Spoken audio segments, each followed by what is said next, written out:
पूजामूलं गुरुपदं मन्त्रमूलं गुरुर्वाक्यं मोक्षमूलं गुरुकृपा मोक्षमूलं गुरुकृपा।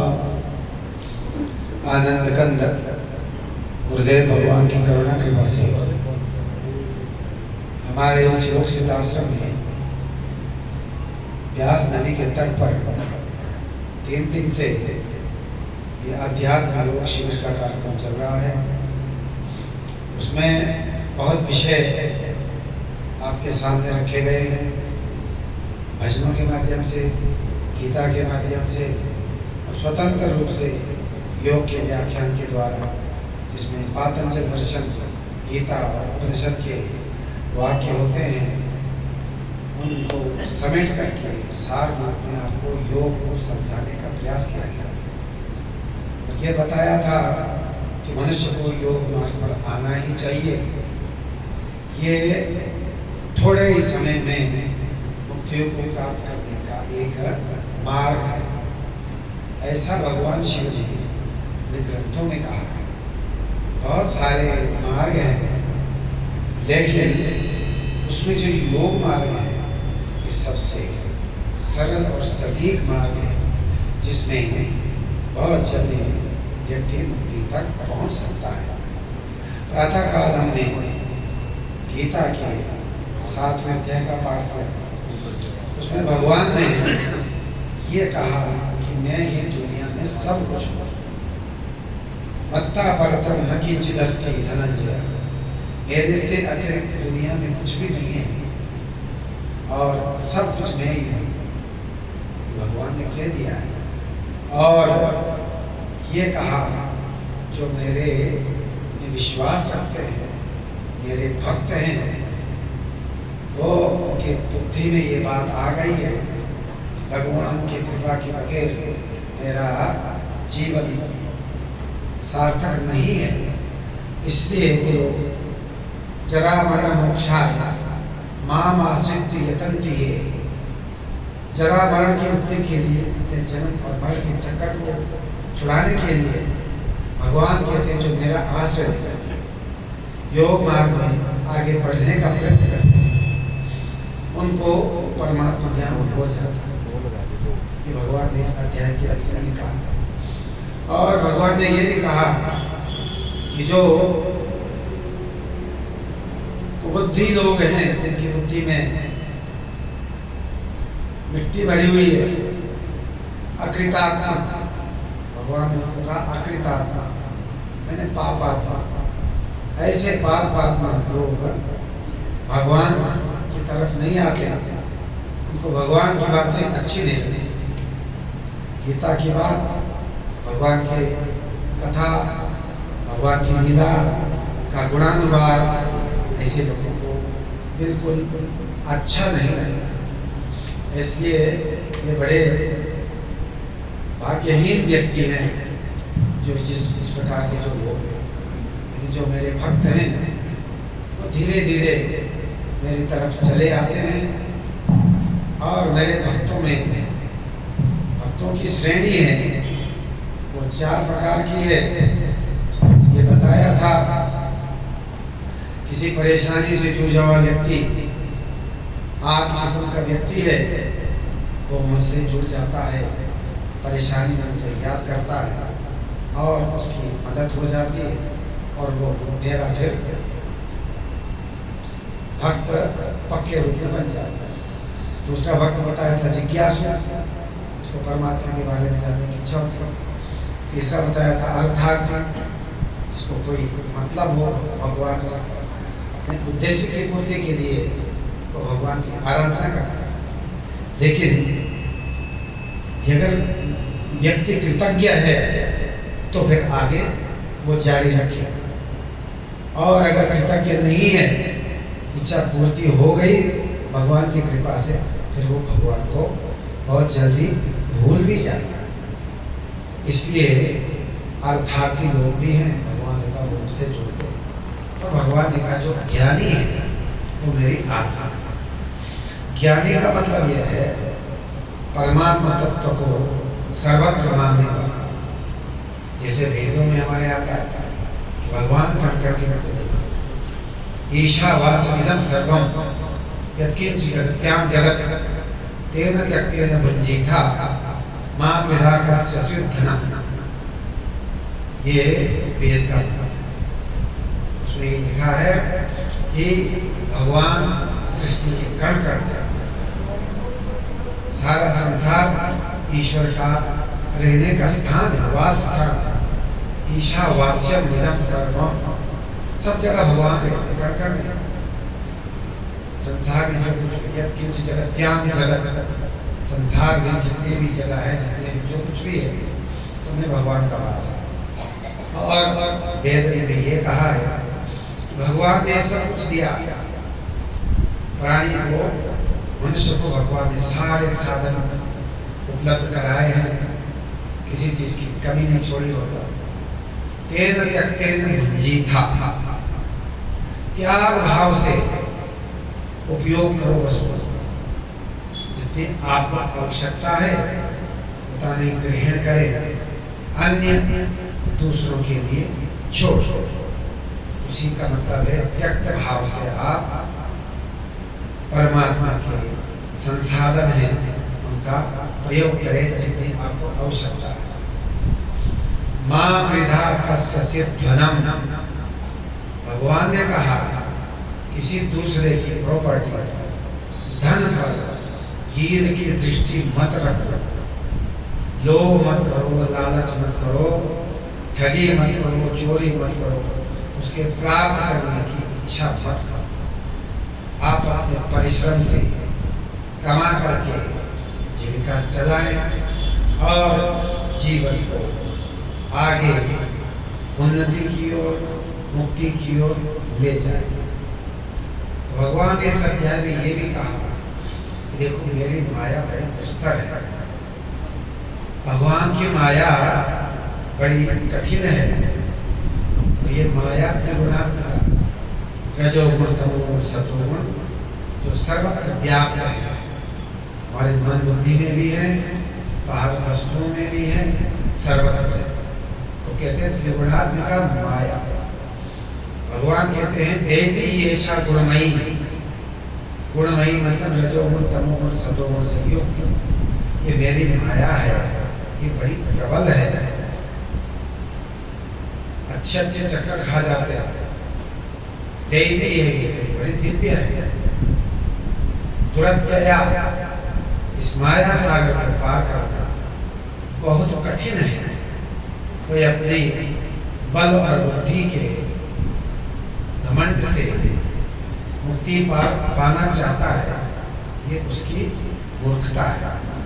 इसलिए भगवान ने कहा जो मेरे शरण आ जाते हैं, जो ये समझते हैं मैं कुछ भी नहीं, मेरे अंदर ऐसी कोई काबिलियत नहीं है, मैं कुछ कर पाऊँ, साधना कर सकूँ, ध्यान करूँ, आनंद को प्राप्त कर सकूँ, ऐसे मुझमें कुछ नहीं है, ऐसा समझ करके भगवान का शरणागत जो हो जाता है, माम एव ये प्रपद्यन्ते, मेरी शरणागत हो जाते हैं जो भगवान, वो उस माया से पार हो जाते हैं, इस माया नगर से, माया के समुद्र से, दुस्तर इस समुद्र से पार हो जाते हैं। भगवान ने कांटे की बात बड़ी शॉर्ट में बात कह दी है। इस बात को समझने की है कि सर्वत्र भगवान की माया व्याप्त है, भगवान ही सब कुछ करते हैं। यदि हम भगवान का चिंतन करेंगे, उनके कृतज्ञ होंगे, भगवान आपने बहुत कुछ दिया, भगवान ने मनुष्य को सब कुछ दिया। अरे 84 लाख योनि में और प्राणियों को देखे कितने कष्ट में है, उनको ज्ञान नहीं है, कष्ट भोगे जा रहे हैं, लेकिन निकलने का कोई साधन उनके पास नहीं है, उनके पास बुद्धि नहीं है, बस कष्ट भोगना है, उनके नियति में है। मनुष्य को छोड़ छोड़ जो अधोगति के प्राणी है। इसलिए भगवान कहते हैं अर्जुन से, अर्जुन ये जो संसार है, ये तेरा जो शरीर है ये क्षण भंगुर है और दुनिया में सुख खोजने की इच्छा मत करो। सुख कहीं भी नहीं है। सुख तो केवल आत्मज्ञान है, परमात्मा की भक्ति में है और अपने अंदर के ज्ञान को समझने में, विज्ञान को समझने में ही शांति है। भगवान ने गीता के दूसरे अध्याय में कहा, नास्ति बुद्धि अयुक्तस्य, जो योगी नहीं है, जो योग विज्ञान को नहीं जानता, जो ध्यान के महत्व को नहीं समझता, नास्ति बुद्धि अयुक्तस्य, उसकी बुद्धि खोटी होती है, उसकी सद्बुद्धि नहीं होती। और नास्ति बुद्धि अयुक्तस्य ना चायुक्तस्य भावना, जो योगी नहीं है उसकी सद्भावना भी नहीं होती, उसके अंदर सुंदर सुंदर भाव नहीं आते, उसकी बुद्धि में सुंदर भावनाएं नहीं आती। लेकिन जो मन को एकाग्र करता है, सतोगुण से युक्त हो जाता है, भगवान कहते हैं उसकी बुद्धि में बड़े सुंदर सुंदर भावनाएं आती, मुक्ति की भावना आती है, मैं दुखों से पार हो जाऊं, जन्म मरण के चक्कर से छूट जाऊं। पता नहीं कितने युगों से कष्ट पाते पाते आज मेरा ये शरीर है और भगवान की कृपा को मान करके मैं इसका पूरा सदुपयोग करूं। ऐसी बहुत प्रकार की सद्भावनाएं मनुष्य की बुद्धि में आती हैं। योग करने से, ध्यान करने से, मन को एकाग्र करने से। न च अभावयता शांति, भगवान कहते हैं जिनकी सद्भावना नहीं है, अच्छे विचार नहीं है, हमेशा बुराई दूसरों की करता है, निंदा करता है, नुकसान करता है, मारता पीटता है, हिंसा करता है, तो ऐसे अभावयता शांति, ऐसे जिसकी सद्भावना ठीक नहीं है, उसके चित्त में शांति नहीं होती। एक व्यक्ति जिसका चित्त शांत है, अपने साधनों से संतुष्ट है, भगवान की भक्ति करता है, उसके चित्त में शांति रहती है। और जो ये चाहे कि मैं सारे संसार का अपना अधिकार जमा लूं, सबको अपने वश में केना भी प्रकार सबको अपने अधीन कर लूं, जैसे असुरों ने प्राचीन काल में किया, तो भगवान कहते हैं ये संभव नहीं।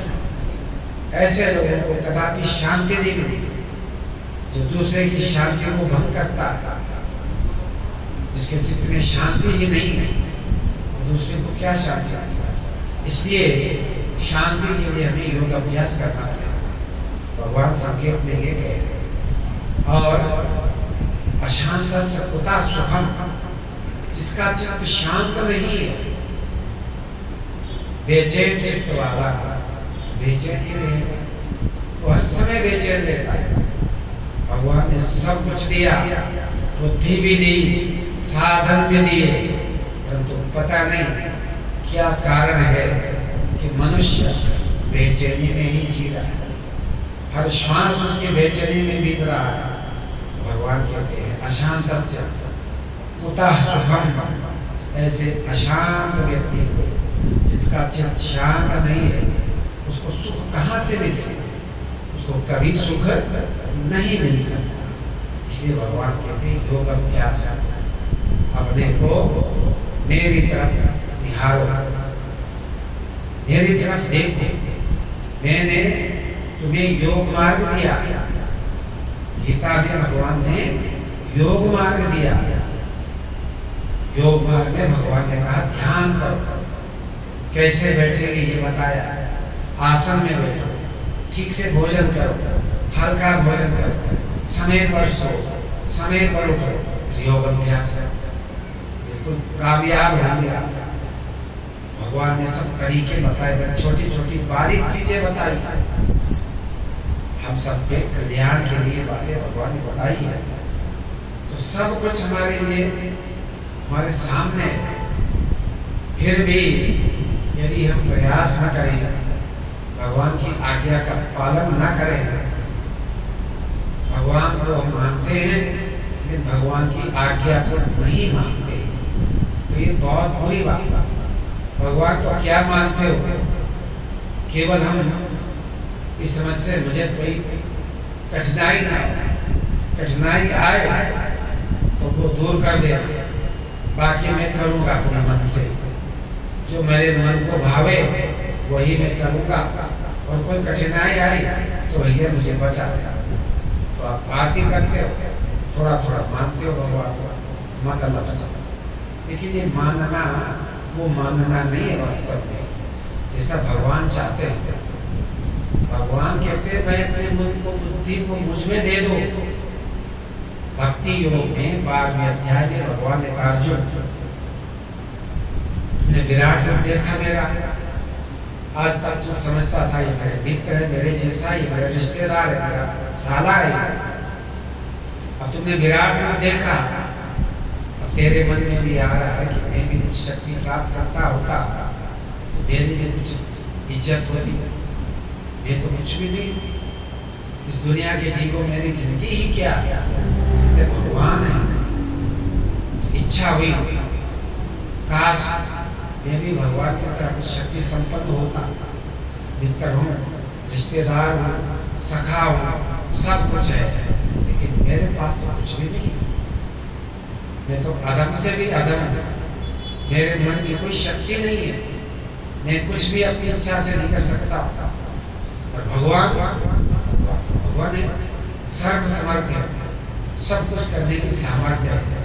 विराट रूप में देखा, सारे भगवान की स्तुति करते हैं, सिद्धगण स्तुति करते हैं, और राक्षसगण उनके उदर में समाये जाते हैं। जैसे भट्टी में किसी को झोंक देते हो, अर्जुन ने देखा ये दुष्ट लोग, ये कौरव पक्ष के लोग भगवान के अंदर एक भट्टी चल रही है, उसमें मानो ये भट्टी में झोंके जा रहे हैं।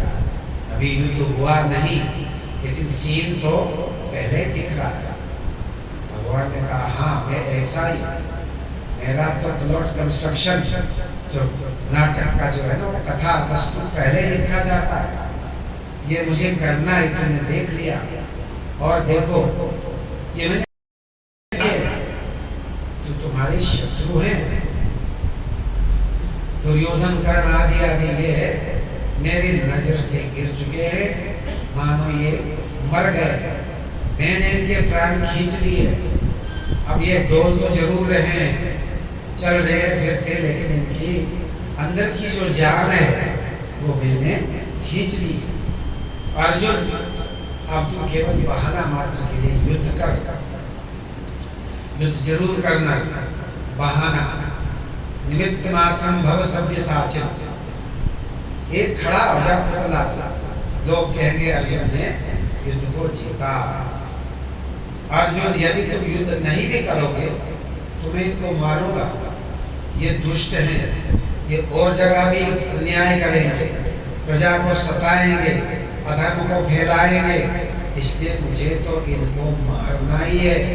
मेरा तो अवतार इसीलिए हुआ है कि महाभारत एक बहाना बना है, सब इसमें अपने आप इकट्ठे हो गए, सब आतंकवादी अपने एक जगह हो गए, अब मुझे मारने में बड़ी सरलता रहेगी।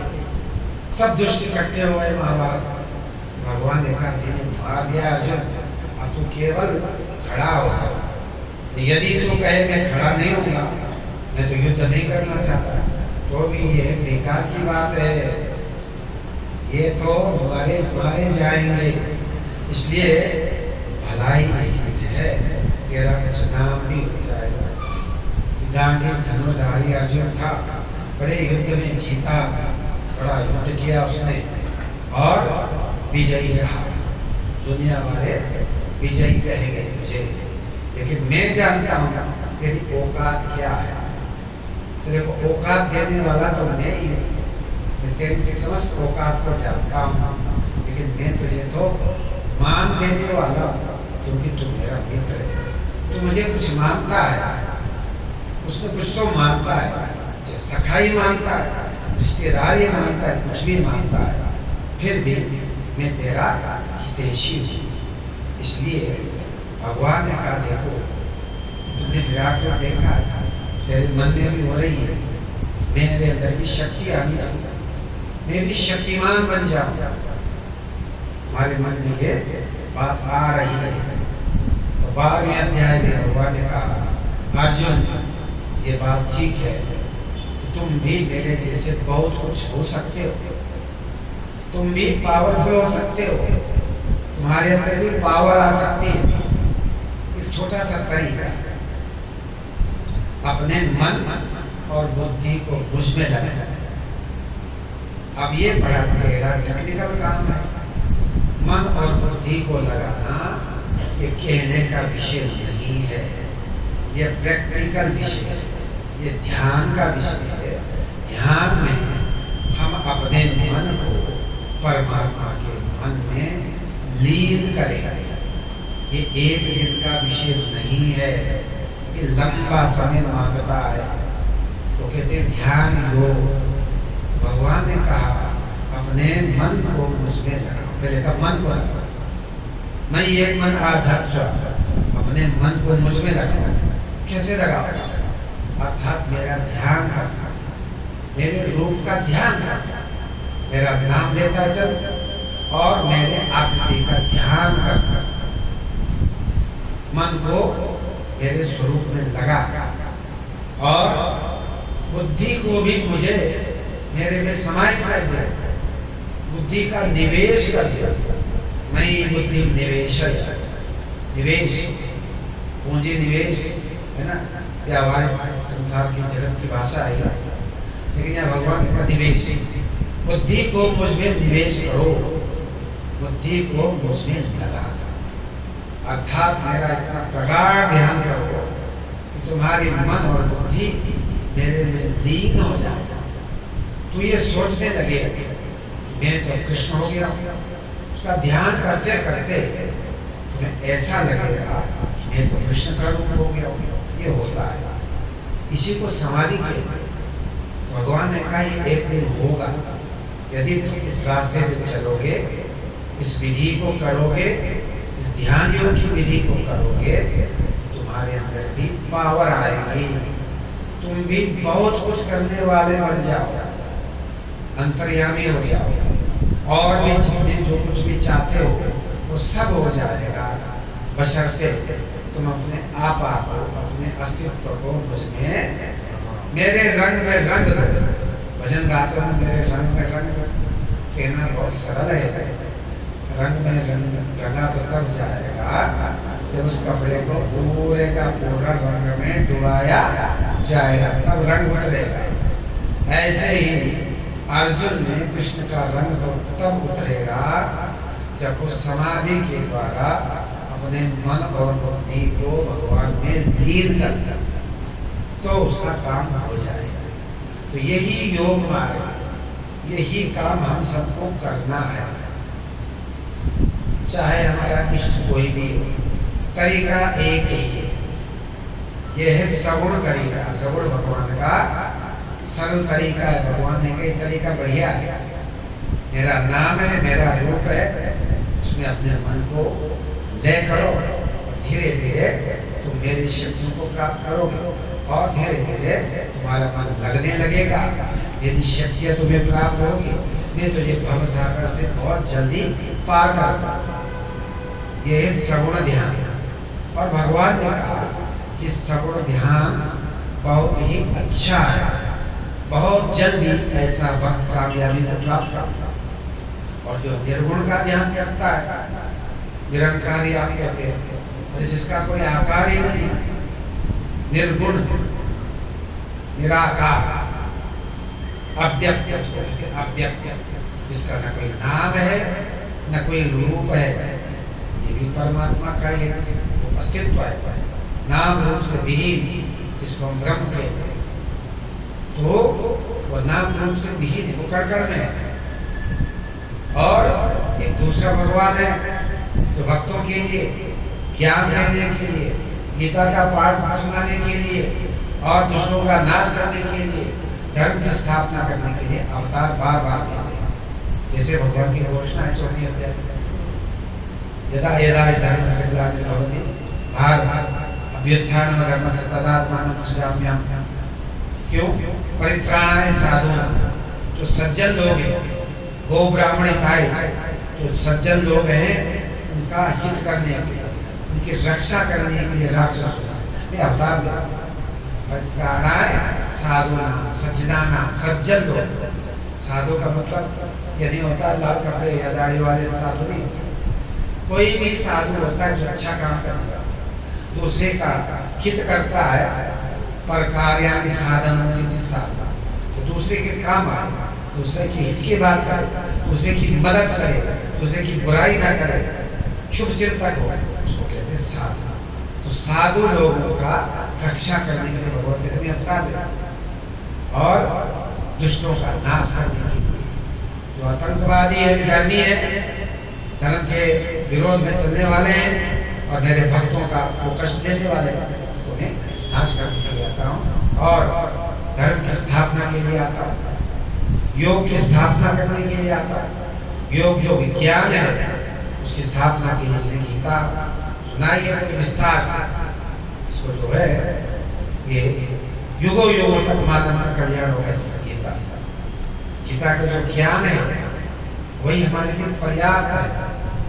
अपने को मुक्ति तक जाने के लिए ये गीता का ज्ञान ही बहुत है, बशर्ते उसका मनन करें, एक एक शब्द को समझें और उसका क्रियात्मक रूप क्या है उसको भी समझना पड़ेगा। उसको आपको योग के टेक्निक से समझना पड़ेगा। केवल शब्द चाहे 1000 बार पढ़ लो, अगर आप योग मार्गी नहीं है, योग के सिद्धांत को नहीं जानते हैं, ध्यान के सिद्धांत को नहीं जानते, चाहे पूरा जीवन योग पढ़ते गीता पढ़ते रहो, फिर भी समझ में नहीं आ सकता। इसलिए आपको उसको तात्पर्य को समझना होगा, साथ में योग के सिद्धांत को समझना होगा। योग शास्त्र के जो सिद्धांत है उनको भी साथ साथ में, क्योंकि वहाँ विस्तार से, गीता में तो सब कुछ है, कर्म भी है, भक्ति भी है, ज्ञान भी है। 700 अध्याय में श्लोकों में बहुत कुछ कह दिया, और जो स्वतंत्र ग्रंथ हैं योग के उनमें बड़े विस्तार से पतंजलि जी ने बहुत विस्तार से कहा है। वहाँ योग के सारे प्योर योग है। पातंजलि दर्शन में शुद्ध योग है, उस पर यदि हम चलते हैं तो हम निश्चित ही मुक्ति को पा लेंगे। अष्टांग योग की कल्पना की है पतंजलि जी ने। यम नियम आसन प्राणायाम प्रत्याहार धारणा ध्यान समाधि। समाधि ही अंतिम लक्ष्य है। समाधि के भी 2 रूप है, संप्रज्ञात समाधि और असंप्रज्ञात समाधि। इसको निर्बीज समाधि भी कहते हैं। तो पतंजलि जी ने एक नपातुला कोर्स बना दिया, वो ग्राह्य है लोगों के लिए, साधना। तो गुरुदेव भी अपने बात को समझाने के लिए हम लोगों को, है ना, पातंजलि दर्शन योग दर्शन के सूत्रों के द्वारा अपनी बात को समझाया गया। उनका सहारा लेकर, उनका वो लेकर के समझाया करते हैं। कहने का मतलब योग को समझने के लिए गीता तो है ही है, गीता पूरा योग शास्त्र है, लेकिन इसके अतिरिक्त उपनिषद भी पढ़ने चाहिए। 20 उपनिषद है, 108 उपनिषद हैं, 20 उपनिषद केवल योग से संबंधित है।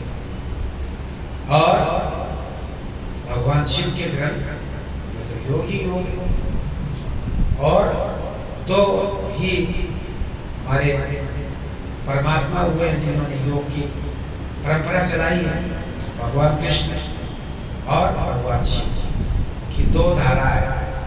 एक शैव योग है, भगवान शिव की परंपरा में योगी लोग कुंडलिनी जागरण, नाथ मच्छिंद्रनाथ आदि आदि जितने भी है, ये हिमालय के योगी जो है, ये सब सदाशिव के परंपरा से चलने वाले हैं। और दूसरा है भगवान कृष्ण का, तो ये है भक्ति सहित।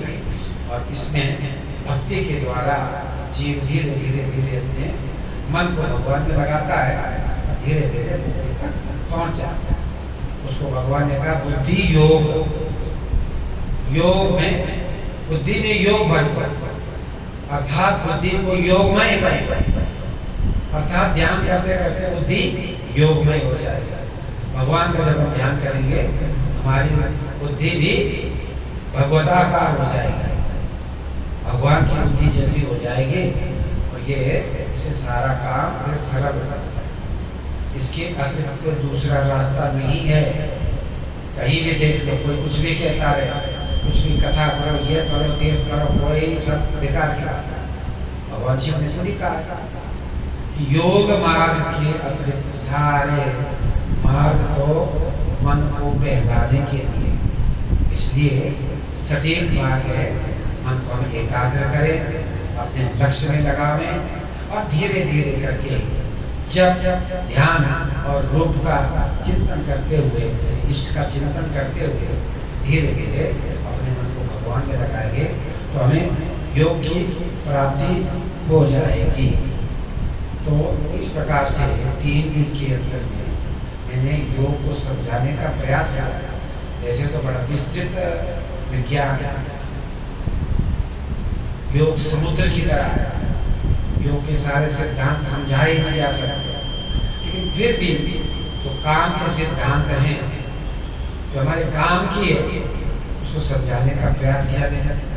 अर्थात गुरुदेव ने जो बताया है लोगों को, ठीक है, शॉर्टकट है, मंत्र का जप करो सीधे बैठ करके और मन को एकाग्र रखना, मन में शक्ति आएगी, बार बार एक ही मंत्र को जप मन लगाना पड़ता है।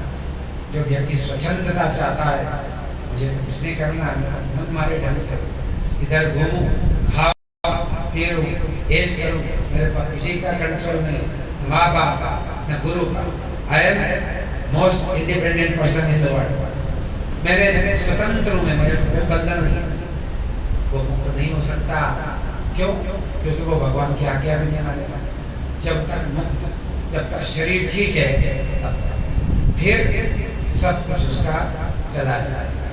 उसने कुछ भी नहीं किया, कोई अच्छा काम नहीं किया, भगवान की आराधना नहीं की, भगवान को माना नहीं, भगवान के भक्तों से है ना विवाद किया, लड़ाई की, मारा पीट किया, सब जो कुछ किया, लेकिन कोई व्यक्ति कहे मैं स्वतंत्र हूँ, स्वतंत्रता मेरा परम सिद्ध अधिकार है, ये बात सही है कि हर व्यक्ति स्वतंत्र है, भगवान ने स्वतंत्र बनाया है, लेकिन स्वतंत्रता के साथ में कुछ कर्तव्य भी दिए हैं भगवान ने। वो कर्तव्य है अपने को पहचानने का कर्तव्य, अपने को पहचानना।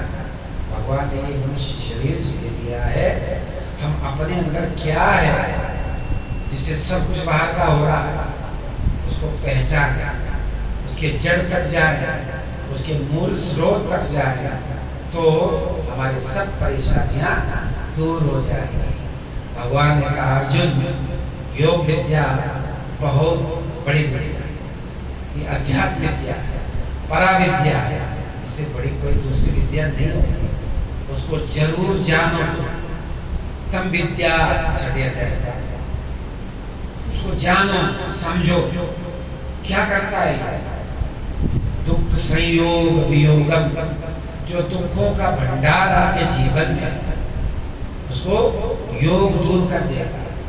योग के पास बहुत सारी दवाइयां हैं, आपके शरीर के रोगों को दूर करने के लिए दवाई है, मन के रोग को दूर करने की दवाई है, और बुद्धि के जड़ चेतन की बुद्धि का जो रोग है उसको दूर करने की दवाई योग के पास। इसलिए भगवान ने कहा जो दुख का संयोग तुम्हें मिला हुआ है उससे जो हटा दे उसकी दवाई है योग, उसकी संज्ञा योग है। अर्जुन निश्चित रूप से उस योग में आना चाहिए, सा निश्चयेन योक्तव्यो, उस योग से जुड़ना चाहिए, उसका विद्यार्थी होना चाहिए, उसका अनुसंधाता होना चाहिए, उसका साधक होना चाहिए। तो जब उससे जुड़ जाते हैं कहते हैं कैसे करोगे, तो रास्ता मिलता चला जाएगा, लेकिन ऊबना नहीं। योगो अनिर्विण्य चेतसा, बिना उकताए मन से करते रहो। आप कहते बोर हो गया मैं, अरे बोर हो गया, कोई बात नहीं, धीरे धीरे करो। भगवान ने थोड़ी कहा एक दिन में सब कुछ कर, थोड़ा थोड़ा रोज करो, थोड़ा थोड़ा अभ्यास, अपने पूंजी को रोज बढ़ाओ, अपने जो मल है, तम है, रजोगुण तमोगुण, इसको धीरे धीरे रोज रोज साफ कर दो। बहुत कचरा पड़ा हुआ आपके जीवन में, मन और बुद्धि में, ये गंदगी है जो कभी साफ ही नहीं किया आपने, तो एक दिन में तो साफ होगा नहीं। पहले मोटे मोटे कचरा दूर करना पड़ेगा, झाड़ झंकार हो उसको काटो, धीरे धीरे धीरे धीरे तो दूर करो। जब से ध्यान से बिल्कुल नीट एंड क्लीन स्थिति कर लोगे, फिर कहना ही है तो आपका ये मन बिल्कुल निर्मल हो जाएगा। दर्पण हमारा मन निर्मल नहीं है, इसको निर्मल करने के लिए योग की जरूरत पड़ती है, आसन की जरूरत पड़ती है, प्राणायाम की जरूरत पड़ती है, ध्यान की जरूरत पड़ती है, मन को एकाग्र करने की जरूरत पड़ती है। ये सब शरीर, मन और बुद्धि को निर्मल करने के तरीके हैं। ये योग के अंतर्गत है, सारे के सारे अष्टांग योग में सारे आते हैं, आसन भी आता है, यम नियम भी आता है, सब कुछ आता है। इसलिए भगवान ने कहा ये तरीका है, इस तरीके को जो अपनाएगा वो उसका बेड़ा पार हो जाएगा। इसलिए मन निर्मल करने का तरीका है ध्यान योग। रजोगुण तमोगुण को धीरे धीरे हटाओ। आपका मन नहीं लगता है, धीरे धीरे समझाओ, मन को समझाओ, अध्ययन करो, अच्छे लोगों का संग करो, गुरुजनों का संग करो, अच्छे लोगों के पास में बैठो, अच्छी बातें सुनो, अच्छे प्रवचन सुनो, अच्छे शास्त्र पढ़ो, गुरुदेव के ग्रंथ पढ़ो, योग सिद्धांत। और हमारी सिद्धियोग पत्रिका निकलती है, मासिक पत्रिका, उसके भी ग्राहक हर व्यक्ति को बनना चाहिए। 250 रुपये में 1 वर्ष में आपको पत्रिका आपके घर पे पहुंचेगी। आजकल ग्राहक बनने में लोगों को जरा आलस्य आता है। अगर आपको ज्ञान चाहिए तो ऐसे पुस्तकों को पढ़ना चाहिए, इससे आपकी बुद्धि शुद्ध होती है। ज्ञान से बुद्धि शुद्ध होती है। बुद्धि की खुराक है ज्ञान। बुद्धि के अंदर जो कचरा है उसको झाड़ू लगाने का तरीका है ज्ञान, शास्त्र ज्ञान का तरीका है। और इसके आगे जप और ध्यान, थोड़ा मदद तो मिलेगी शास्त्र से, शास्त्र का अध्ययन किया बहुत कुछ आपको मिलेगा। जो थोड़ा बहुत रह गया फिर ध्यान से उसको दूर करो, जो दूर हो गया, बाकी बुद्धि बिल्कुल निर्मल हो गई, स्वच्छ दर्पण की तरह हो गया। और वो दर्पण फिर आपको आत्मा का दर्शन वो बुद्धि कराती है। जीवन बुद्धि नहीं अपने को भ्रमित कर रखा है, उसको योग से आपने उसके ऊपर जो मैल जमा कर बुद्धि के अंदर रजोगुण तमोगुण सत्वगुण का वो दूर कर दिया अभ्यास से, समाधि के अभ्यास से। बुद्धि आपकी निर्मल। बुद्धि ने कहा भाई जीव अब मेरा रोग खत्म है, ये परमात्मा इसने मुझे शक्ति दी है और सब कुछ आजकल जो चल रहा था आज तक इनकी शक्ति से चल रहा था। अब मेरा रोग खत्म है। बुद्धि ने कहा मेरा रोग अब खत्म है, मैंने अपनी औकात समझ ली, मुझे औकात इन्होंने दी, अब तुम इनके शरणागत हो जाओ। बुद्धि ने क्या कहा जीव को, इनके शरणागत हो जाओ, तुम्हें सब कुछ मिल जाएगा। यही स्वामी है, मेरे भी स्वामी है, सारे विश्व के स्वामी है वो परमेश्वर, जो सबके घट घट में रहता है, हमारे में रहता है, तुम्हारे में रहता है, सब प्राणियों के घट घट में वही रहता है। भगवान ने कहा उसके शरण में जाओ। बुद्धि ने कहा उसके शरण में जाओ। ये योग की बुद्धि, इसको भगवान ने कहा बुद्धि योग का उपास्य किया। बुद्धि योग का सहारा, ऐसी बुद्धि आ जाए जिससे तुम्हें आत्मा का दर्शन हो जाए, फिर तुम्हारा जन्म मरण का चक्कर छूट जाएगा। जब तक ऐसी बुद्धि नहीं मिलती है तब तक जन्म मरण से छुटकारा नहीं मिल सकता। इसलिए बुद्धि को शुद्ध करना पड़ता है। धीरे धीरे उसको हम चलेंगे, धीरे धीरे रजोगुण तमोगुण को धीरे धीरे, जैसे झाड़ू लगाने से आपने बहुत गंदे चीज को, मैं बहुत मकान साल भर से वहाँ गए नहीं तो घास फूस हो गया, अब आपको साफ करने के लिए बहुत टाइम लगेगा।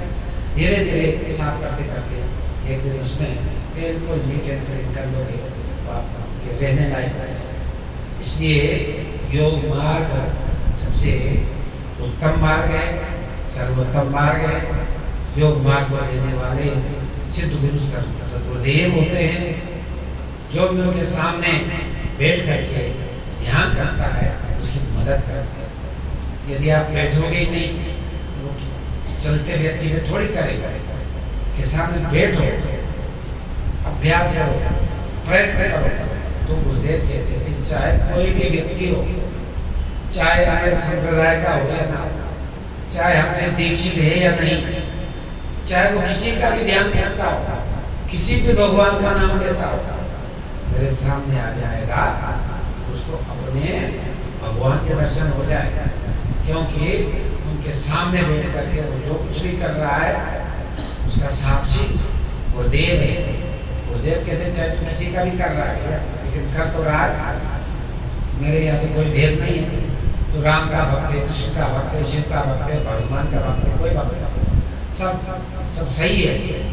फिर उसको सब कुछ दे देते। एक भक्त हुए हैं बालकृष्ण बैरागी, छोटी सी घटना है, मैंने समाप्त करूंगा। बालकृष्ण बैरागी उड़ीसा कटक के थे, अमृतसर में कहीं यात्रा पे जा रहे थे, हो सकता कहीं जा रहे हो अमरनाथ वगैरह वगैरह। ऐसे वो वैष्णव संत थे, कृष्ण को मानने वाले। तो एक बार उनका वहाँ पर एक अखाड़ा जमा हुआ था, चेले लोग थे, बहुत सारे भक्त लोग थे, सैकड़ों की संख्या में। तो वहाँ पर ब्रह्मचारी गोपालानंद जी, जो प्रभु जी ने उनको नाराज होकर के जाओ यहाँ से चलो हमारे पास से, तुम अपनी शक्ति को प्रदर्शित करते हो, वो प्रकट उसका है, तुमने हमारे सामने अपनी शक्ति को दिखाया, उसका प्रयोग किया, इसलिए मैं तुमसे नाराज हूँ, चलो जाओ यहाँ से, हट जाओ यहाँ से। प्रभु कहाँ जाऊँ मैं, जो सब कुछ छोड़ करके आपकी शरण में आया, कहाँ जाऊँगा? ठीक है मैंने गलती करी, वो आपका अपमान कर रहा था, इसलिए मुझसे अपमान सहन नहीं हुआ। गुरु का अपमान सहन नहीं करना चाहिए, इसलिए मैंने ताकत दिखा दी उस भैरव से महात्मा को उसके ततर वितर करते सब शब्द। गुरु जी ने कहा कि तुम्हें नहीं करना चाहिए, चलो। गुरु जी नाराज हो गए, फिर गुरु जी थोड़ा प्रसन्न हो गए, ठीक है एक बार तुम चले जाना, जो व्यक्ति तुम्हें बुलाएगा वो मेरा भक्त होगा, फिर तुम चले आना। बस वो 1-2 घंटा ही चले होंगे। वहाँ पर एक बगीचे में महात्मा जी थे, बालकृष्ण बैरागी, उड़ीसा के थे, बड़े तिलक चंदन लगाए हुए, चेले चाटे सब थे वहाँ पर। उन्होंने देखा ये महात्मा जो विशेष शक्ति वाले पीले कपड़े पहन कर अपने धुन में जा रहे हैं, गुरु की आज्ञा दी, तुम चले जाओ। प्रभु जी का चिंतन करते करते गोपालानंद जी जा रहे, उस महात्मा ने देखा ये बड़े दिव्य पुरुष है, इससे बात करो। तो महात्मा जी मैं आपसे बात करना चाहता हूँ। ब्रह्मचारी जी ने कहा, प्रभु जी ने कहा था वो बात तो सिद्ध हो गई हो, जो मुझे तुम्हें बुलाएगा मैं उसको लेके चले आ गया। उन्होंने कहा भाई तुम्हारी बड़ी स्थिति अच्छी लग रही है कि हाँ मैं योगीराज जी का शिष्य हूँ, मेरे गुरु नाम महाप्रभु रामलाल जी अमृतसर में रहते हैं, यहीं के वाशिंदे हैं और वो सिद्ध पुरुष है, उनका भी बात है। उन्होंने कहा अच्छा आप में क्या शक्ति है कि भगवान के दर्शन करा सकते हैं? मैंने कहा हाँ सब करा सकते हैं, मुझे भी देख सकते हैं। अपने चेलों को तो छोड़ दिया, बालकृष्ण बैरागी अकेले ही चले गए गोपालन जी के साथ। जहाँ पर प्रभु जी थे वहाँ पर पहुँच गए। अब थोड़ा बेच का घमंड रहता ही, प्रभु जी तो सामान्य तो समय कोपिनधारी नहीं थे। जब गुफा में रहते थे तब केवल कोपिन लगाते थे, नग्न रहते थे 20-22 वर्ष की अवस्था।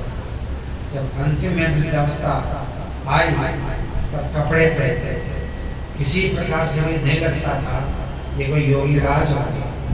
तो बालकृष्ण जब गए ने कहा ये कहते मेरे गुरु जी बड़े सिद्ध पुरुष हैं, इनके तो कोई लक्षण दिखाई नहीं आते। ना तो इनके कपड़े रंगे हुए हैं, न कोई दाढ़ी है, न कोई बाल है, कुछ लक्षण तो योगियों पे दिखते नहीं है। पर चलो इनका शिष्य है, ये बड़ा पावरफुल मुझे लगा। उन्होंने कहा महाराज जी, क्या आप मुझे भगवान कृष्ण के दर्शन करा सकते हैं? हाँ हाँ करा देगा।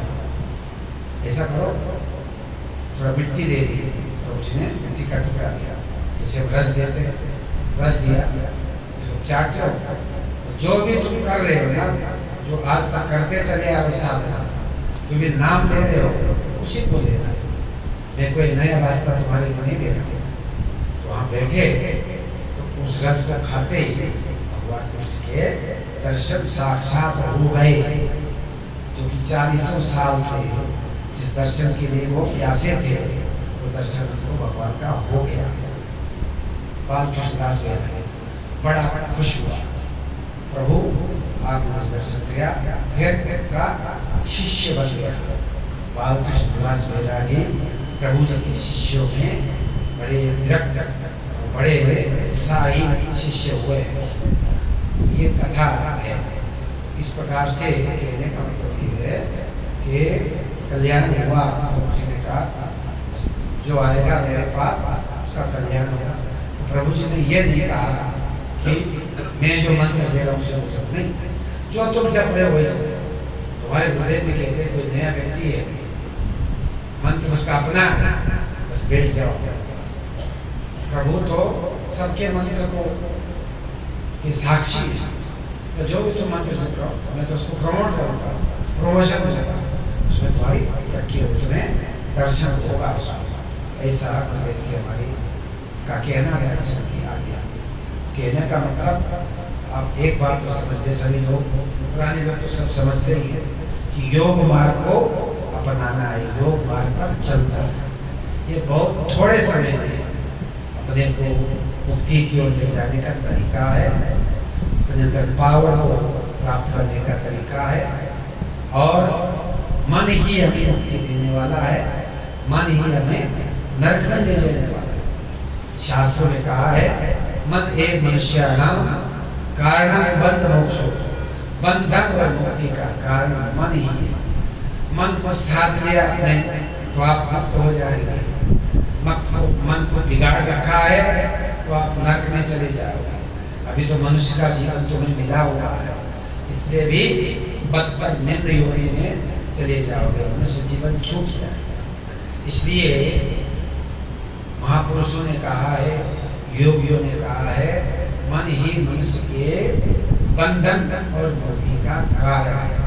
इसलिए मन को समझें, मन को थोड़ा थोड़ा काबू में रखें, इसको सही ध्यान पे लगाएं। एक उदाहरण महात्मा लोग दिया करते हैं, बस उसके बाद में हमारा मन चंचल है। एक व्यक्ति गया, महाराज जी मेरा मन तो बड़ा चंचल है। महात्मा ने एक उदाहरण दिया, भाई देखो एक व्यक्ति ने एक जिन सिद्ध कर रखा, जिन है ना, आसुरी देव जिन जिसको कहते, उसको सिद्ध कर लिया किसी व्यक्ति ने, किसी लाला ने कहो, किसी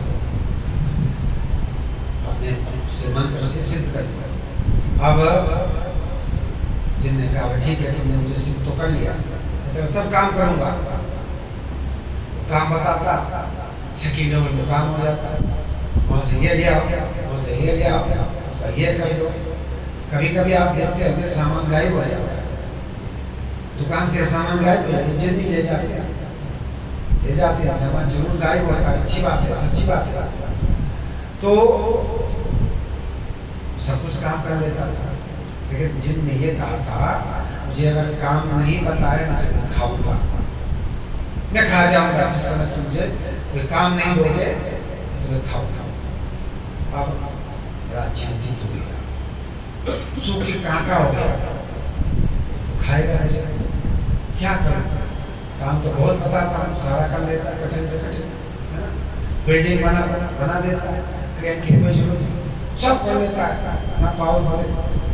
तो एक महात्मा आता जाता था, महात्मा ने कहा लाला जी बहुत कमजोर हो गए हो क्या? चिंता है कि हाँ चिंता तो है, बहुत चिंता है। क्या चिंता है?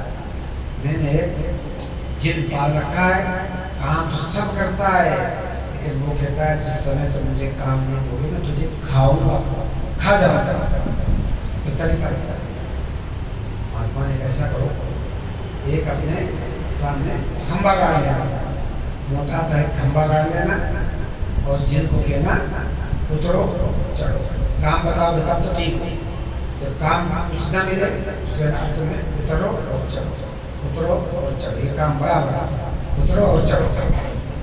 तो ये काम दे दिया। तो कहने का मतलब ये है, महात्मा का कहना ये है कि हमारा मन भी वैसे ही है।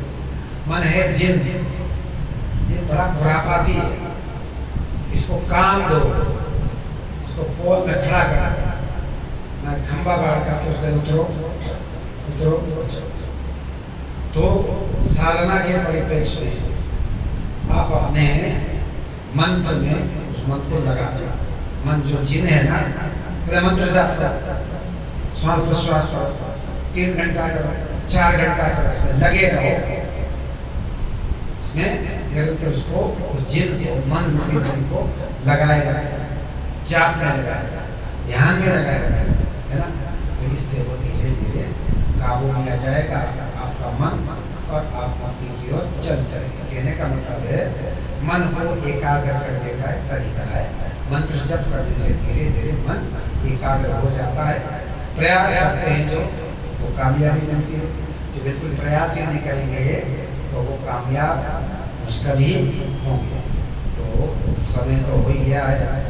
तो आज का प्रवचन विशेष है और कल भी थोड़ा बहुत सुबह तो होगा। भंडारे के बाद बहुत सारे लोग चले जाएंगे, हम लोग कल भी जा सकते हैं, परसों भी जा सकते हैं।